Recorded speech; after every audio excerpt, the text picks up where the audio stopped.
Okay so friends, welcome back to my YouTube channel.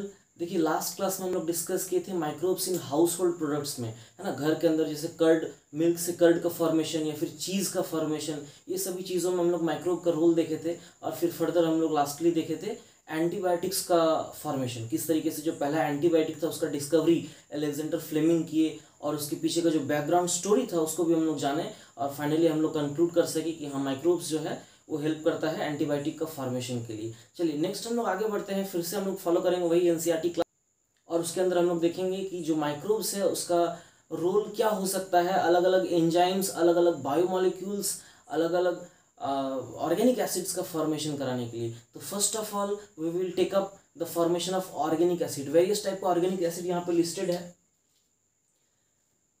Various type of organic acid यहाँ पे listed है। इस side में है ऑर्गेनिक एसिड और इधर है माइक्रोब्स, और माइक्रोब्स इनके हेल्प से ये ऑर्गेनिक एसिड का। First of all we will take up citric acid.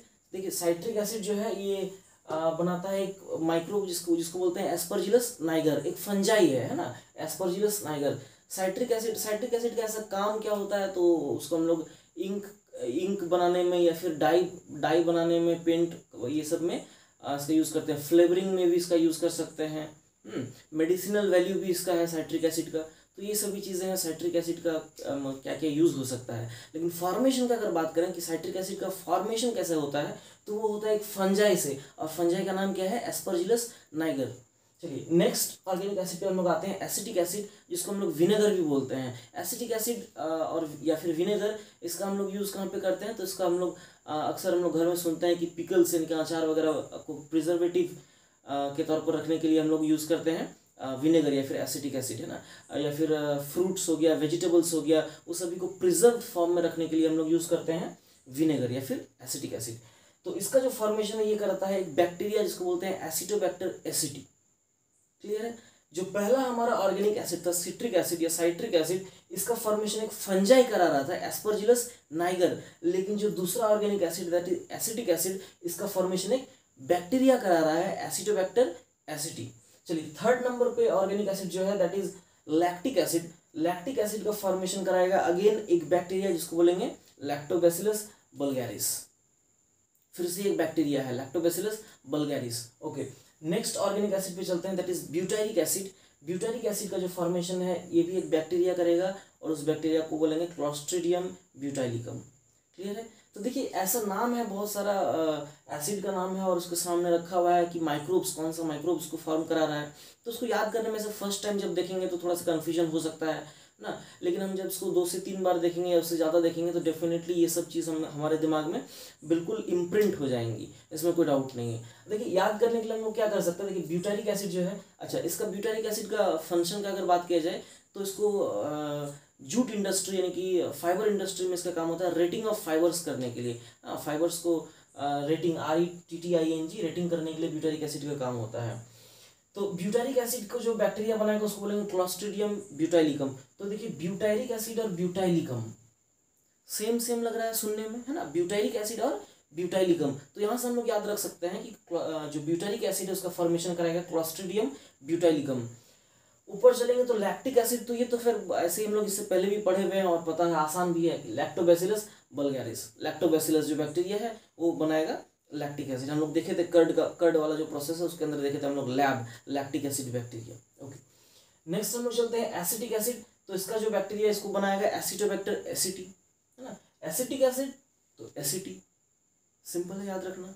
सिर्फ ये वाला जो नाम है सबसे पहला वाला, ये इसमें कोई मैचिंग ऐसा नहीं है, लेकिन इसको अगर हम लोग याद रख लेंगे कि साइट्रिक एसिड को कौन बना रहा है, तो एक फंजाई बना रहा है जिसको बोलेंगे एस्परजिलस नाइगर। देखेंगे कि चारों ऑर्गेनिक एसिड में से जो 3 ऑर्गेनिक एसिड हैं उन तीनों को फॉर्मेशन करा रहा है बैक्टीरियम, लेकिन जो पहला वाला है that is the citric acid, इसका फॉर्मेशन करा रहा है एक फंजाई एस्परजिलस नाइगर। क्लियर है। ओके, सो अभी तक हम लोग देख चुके हैं कि ऑर्गेनिक एसिड्स का फॉर्मेशन किस तरीके से माइक्रोब्स जो है वो करा रहा है। ठीक है, नेक्स्ट हम लोग चलते हैं एंजाइम्स में, कि किस तरीके से enzymes, various types of enzymes are formed by the use of microbes. ठीक है, एंजाइम्स। देखिए, एंजाइम्स में एनसीईआरटी जिस एंजाइम का सबसे पहला यूज किया है दैट इज लाइपेज। लाइपेज। देखिए एंजाइम में एक चीज खासियत होता है ना कि एंजाइम का जो नाम है उसके लास्ट में एज रहेगा, ASE एज, सफिक्स में क्या रहेगा एज। तो ऐसा लिपिड को डाइजेस्ट करने वाला लाइपेज, प्रोटीन को डाइजेस्ट करने वाला प्रोटीएज, कार्बोहाइड्रेट को डाइजेस्ट करने वाला कार्बोहाइड्रेज, इस तरीके से पेक्टिन को डाइजेस्ट करने वाला पेक्टिनेज। तो जहाँ पे भी एज आएगा तो हम लोग वहाँ समझ जाएंगे कि ये एंजाइम का बात हो रहा है। ये खाली याद रखने का ट्रिक है कि किस तरीके से हम ज़्यादा अच्छे तरीके से हमको ज़्यादा प्रॉब्लम ना हो नए नए वर्ड्स को याद रखने में, ठीक है। तो यहाँ पर जिस तरीके से लाइपेज वर्ड का यूज़ किया गया है, तो लाइपेज मतलब होता है लिपिड को ब्रेक करने वाला, तो लाइपेज, ठीक है। अब एनसीईआरटी इसके अंदर बोल रहा है कि लाइपेज जो एंजाइम ये कहाँ पे काम आता है, तो इसका काम होता है डिटर्जेंट वगैरह ये सब चीज़ बनाने में, ठीक है। अब मान लीजिए आप कुछ खाना वाना कुछ खा रहे हैं, ऐसा ऑयली चीज़ कुछ आपके शर्ट पे गिर गया, शर्ट पे ऑयली चीज़ गिर गया, आप उस चीज़ को तो हम ऐसे सीधा अगर सिंपल पानी से अगर धो के निकालते फिर वो नहीं निकलता, उसको हम क्या करते हैं डिटर्जेंट से धोते हैं, डिटर्जेंट या फिर लाइपेज प्रेजेंट होता है। अब वो लाइपेज क्या करता है, लाइपेज इसका फंक्शन क्या होता है, लिपिड को डाइजेस्ट करने वाला, लिपिड को ब्रेक करने वाला। अब जो ऑयल हमारे शर्ट पे लगा हुआ है वो ऑयल जो है वो लिपिड है, ऑयल यानी कि लिपिड है ना, तो उस ऑयल में उसका जो उस लिपिड है उसको ब्रेक करेगा, और ब्रेक करने के बाद वो जो ऑयल का स्टेन है वो बिल्कुल क्लियर हो जाएगा, और इसी की वजह से लाइपेज का यूज़ किया जाता है डिटर्जेंट वगैरह ये सब चीज़ बना। चलिए नेक्स्ट एनसीईआरटी जो बोल रहा है दैट इज प्रोटीएज और पेक्टिनेज।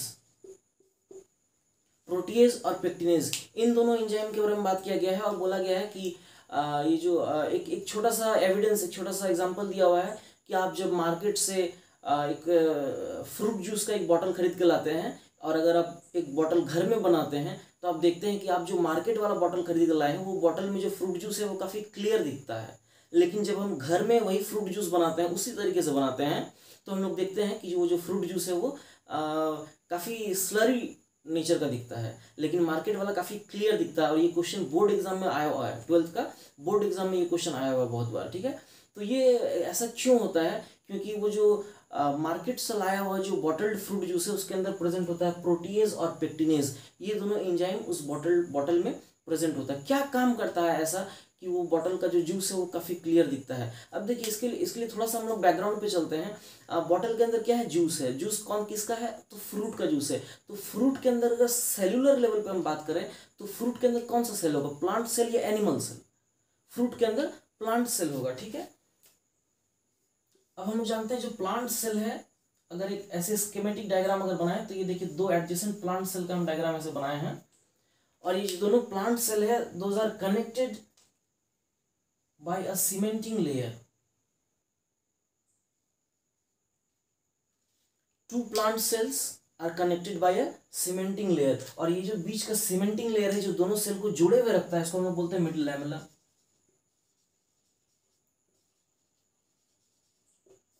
जब सेल बायोम पढ़ाएंगे तो फिर ये सब चीज को डिटेल में लेंगे, अभी के लिए इतना समझ के रखते हैं कि दो एडजेसेंट प्लांट सेल्स को जोड़े रखने का या सीमेंटिंग का काम करता है मिडिल लैमेला। अब ये जो मिडिल लैमेला है ये बना हुआ रहता है कैल्शियम या मैग्नीशियम पेक्टेट का,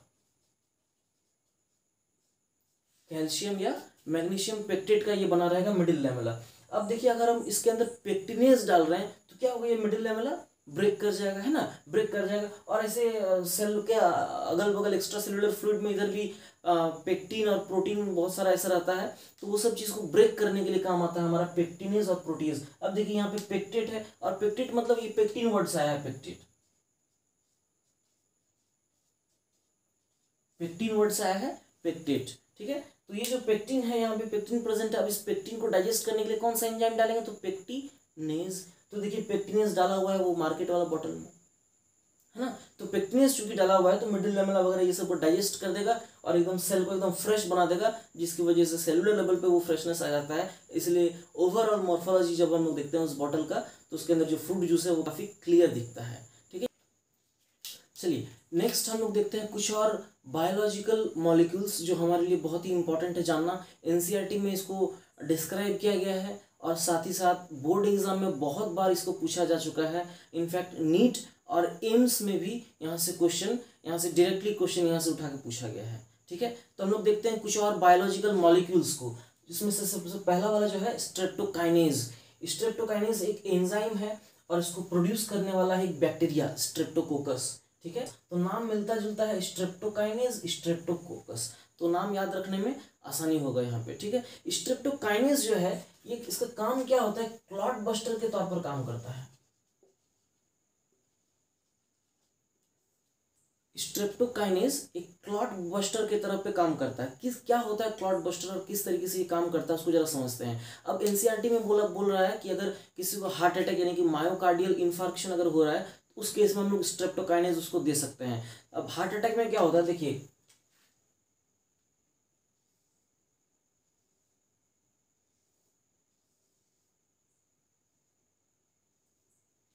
हार्ट अटैक में देखिए क्या होता है कि हार्ट से ब्लड वेसल निकल रहा है बहुत सारा, है ना, क्योंकि हार्ट जो है पंपिंग ऑर्गन है, तो हार्ट पंप कर रहा है और वहां से ब्लड वेसल निकल के पूरा बॉडी में जा रहा है। लेकिन हार्ट पूरे बॉडी को ब्लड सप्लाई दे रहा है, लेकिन हार्ट को खुद भी तो ब्लड चाहिए ना काम करने के लिए। तो हार्ट को जो ब्लड वेसल, जो आर्टरी हार्ट को ब्लड पहुंचाता है उसको हम लोग बोलते हैं, लेट अस से this is the artery which is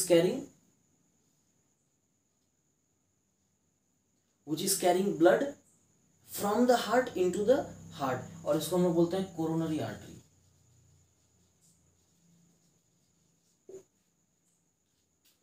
coronary artery वैसा आर्टरी जो हार्ट से निकलकर ब्लड किसको पहुंचाएगा, हार्ट को पहुंचाएगा।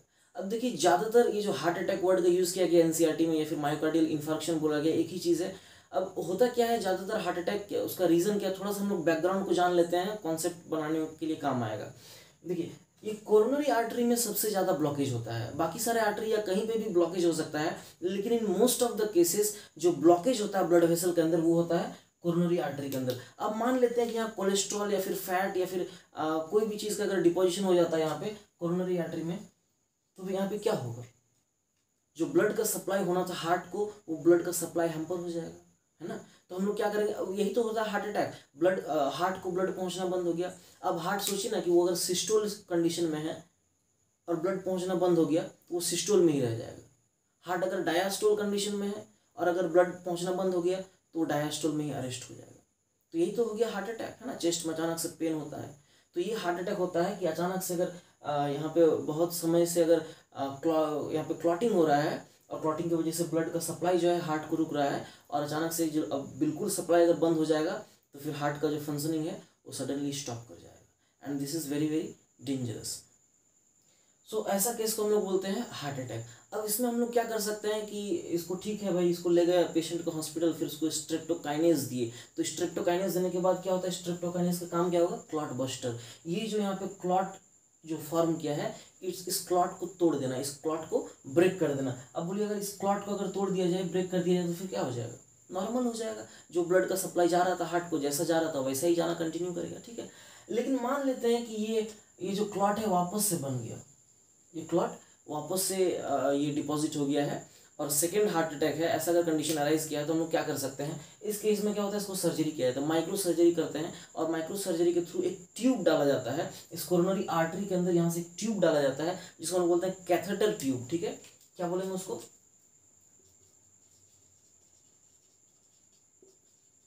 catheter tube, okay. Now this catheter tube is injected या inserted into the coronary artery। catheter tube में क्या होता है ना कि वो एंड जो है उसका न्यूक्लियर आता है और यहाँ पे एक बलून शेपेड स्ट्रक्चर होता है, ठीक है। एंड न्यूक्लियर होगा और बैलून शेपेड स्ट्रक्चर होगा।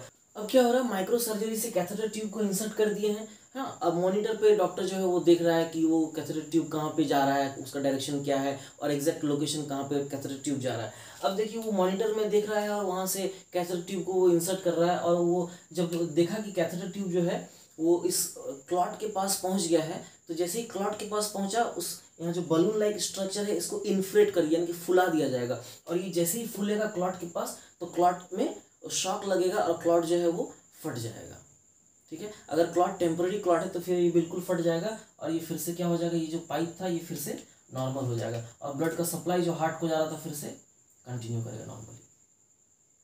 लेकिन अगर एक्सट्रीम यानी कि सीरियस केस है तो उस केस में अगर ये जो क्लॉट है, ये जो क्लॉट बना है, ये क्लॉट काफ़ी पुराना क्लॉट है, मतलब ये टेम्पररी नहीं बल्कि परमानेंट क्लॉट है, और कैथेटर ट्यूब डाल के भी इसको अगर डिस्ट्रॉय नहीं किया जा पा रहा है तो फिर हम लोग इस केस में क्या करते हैं, इस केस में ये जो कोरोनरी आर्टरी है, ये आर्टरी बिल्कुल नॉन फंक्शनल हो जाता है, क्योंकि किसी भी मीन्स या फिर कोई भी मैकेनिज्म से हम लोग इस ट्यूब को, इस आर्टरी को क्लियर नहीं कर सकते हैं। तो उस केस में हम लोग क्या करते हैं कि फीमेल का केस में मेमरी ग्लैंड या फिर मेल का केस में थाई यानी कि जांग वाला पोर्शन से एक वेन को काट के निकाला जाता है, इसको बोलते हैं सेफेनस वेन।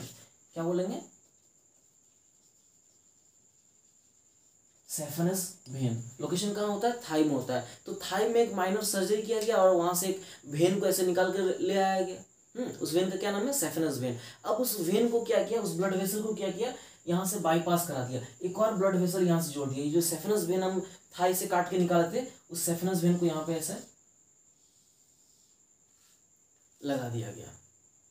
और ये जो कोरोनरी आर्टरी था, इसको बिल्कुल भी टाई अप कर दिया गया, इसको क्लोज कर दिया गया। तो ये एक अलग आर्टरी, अलग एक ब्लड वेसल लगा के हम लोग इसको, इसका जो ब्लड का जो पाथवे था, ब्लड का जो पाथ था, उसको हम लोग बाईपास कर दिए। और इसीलिए इस सर्जरी को बोलते हैं बाईपास ग्राफ्टिंग या फिर बाईपास सर्जरी। ठीक है, ये एक्सट्रीम केसेस में हो सकता है। वैसा केस जहाँ पे स्ट्रेप्टोकाइनेस कोई काम नहीं कर पा रहा है या फिर कैथेटर ट्यूब डाल के भी कोई काम नहीं हो रहा है, तो वहाँ पे हम लोग बाईपास सर्जरी करते हैं। Is it clear? चलिए, ये तो हो गया स्ट्रेप्टोकाइनेस का फंक्शन कि क्लॉट बस्टर, यानी कि कहाँ अगर कोई भी ब्लड वेसल में अगर क्लॉट फॉर्मेशन हुआ है तो उसको बस्ट करने में हेल्प करता है स्ट्रेप्टोकाइनेस। ये इसका फॉर्मेशन कौन करता है? एक बैक्टीरिया, जिसको बोलते हैं स्ट्रेप्टोकोकस। नेक्स्ट हम लोग आते हैं, नेक्स्ट जो बायोएक्टिव मॉलिक्यूल है, दैट इज साइक्लोस्पोरिन ए। अब देखिए, साइक्लोस्पोरिन ए जो है, इसका फॉर्मेशन कराता है एक फंजाई। पहला वाला केस में स्ट्रेप्टोकाइनेस का फॉर्मेशन करा रहा था एक बैक्टीरिया, लेकिन साइक्लोस्पोरिन ए का फॉर्मेशन करा रहा है एक फंजाई, जिसको बोलेंगे ट्राइकोडर्मा पॉलीस्पोरम। एक फंजाई का नाम है ट्राइकोडर्मा पॉलीस्पोरम, और वो जो फंजाई है वो बनाएगा साइक्लोस्पोरिन ए। अब देखिए, साइक्लोस्पोरिन ए का क्या काम होता है मेडिसिनली? इसका काम होता है कि ये इम्यूनोसप्रेसिव एजेंट के तौर पर काम करता है। Immuno suppressive agent. इसका कहाँ काम आता है कि ऑर्गन ट्रांसप्लांटेशन के समय में काम आता है। अब मान लीजिए मेरा अगर कोई ऑर्गन फेलियर हो गया है, तो फिर हम किसी दूसरे पर्सन का ऑर्गन को, अगर कोई ऑर्गन डोनर है, तो फिर हम उसका ऑर्गन जो है अपने अंदर इम्प्लांट करना चाहेंगे, है ना, डॉक्टर इम्प्लांट करना चाहेंगे। तो उस केस में क्या होता है, उसको बोलते हैं हम लोग ऑर्गन ट्रांसप्लांटेशन। मतलब किसी डोनर का ऑर्गन हम अपने अंदर उसको इम्प्लांट करा रहे हैं, तो उसको बोलते हैं ऑर्गन ट्रांसप्लांटेशन। अब इस केस में क्या होगा, हमारा बॉडी तो डोनर का जो ऑर्गन है उसको तो फॉरेन ट्रीट करेगा, क्योंकि हमारा ऑर्गन तो फेल हो गया, हमारा ऑर्गन तो काम नहीं कर रहा है, हम डोनर का ऑर्गन ले रहे हैं, तो उसको कैसा ट्रीट करेगा? फॉरेन ट्रीट करेगा। लेकिन लाइफ बचाने के लिए उस मोमेंट पे जरूरी है कि हमारा बॉडी का जो इम्यून सिस्टम है उसको सप्रेस कर दिया जाए, बोल दिया जाए कि भाई अभी तुम थोड़ा देर शांत रहो, क्योंकि जो ऑर्गन ट्रांसप्लांटेशन का जो प्रोसेस है इसको कंप्लीट होना बहुत जरूरी है, क्योंकि अगर ऑर्गन नहीं लगा सके तो फिर जो पेशेंट है उसका डेथ हो सकता है। तो ऐसे केसेस में जरूरी है कि हमारा जो इम्यून सिस्टम है उसको सप्रेस करना, और उसी को तो बोलते हैं इम्यूनोसप्रेसिव एजेंट। कब काम आता है? ऑर्गन ट्रांसप्लांटेशन के समय में। Example cyclosporin A, formed by fungi Trichoderma polysporum. Next bioactive molecule is statin. Statin का काम क्या होता है? ये ब्लड कोलेस्ट्रॉल लेवल को डाउन करता है।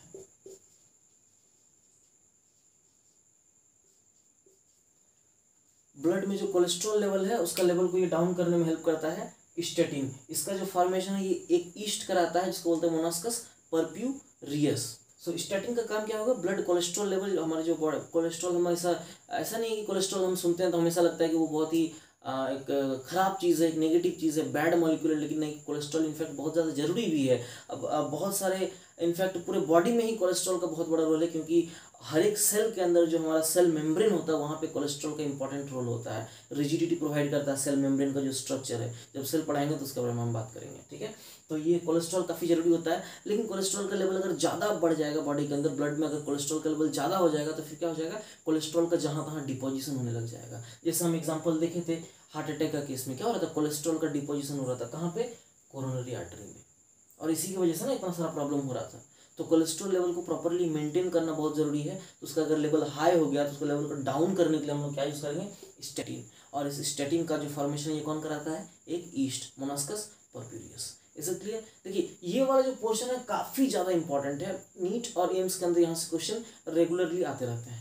तो चलिए अब हम लोग एक छोटा सा एग्जाम्पल, एक छोटा सा क्वेश्चन देख लेते हैं कि आखिर क्वेश्चन यहाँ से कैसा आता है, किस टाइप का क्वेश्चन आता है। देखिए हम जैसा बोले हैं कि मोस्ट फ्रिक्वेंटली यहाँ से क्वेश्चन आता है, इसलिए सबसे इंपॉर्टेंट टॉपिक ये बन जाता है माइक्रोब्स चैप्टर के अंदर, ठीक है। एक छोटा सा एग्जाम्पल देखते हैं। देखिए एक क्वेश्चन यहाँ पे हम लिखे हुए हैं, ये जो क्वेश्चन है एम्स में आया हुआ है एम्स में आया हुआ है 2014 का क्वेश्चन है, ये 2014 एम्स के अंदर आया हुआ है। और इसके अंदर बोला है कि which of the following is a correct statement among the following, कौन सा करेक्ट स्टेटमेंट है। तो पहला स्टेटमेंट देखिए क्या है, Aspergillus Niger is a bacterium used for obtaining acetic acid and citric acid.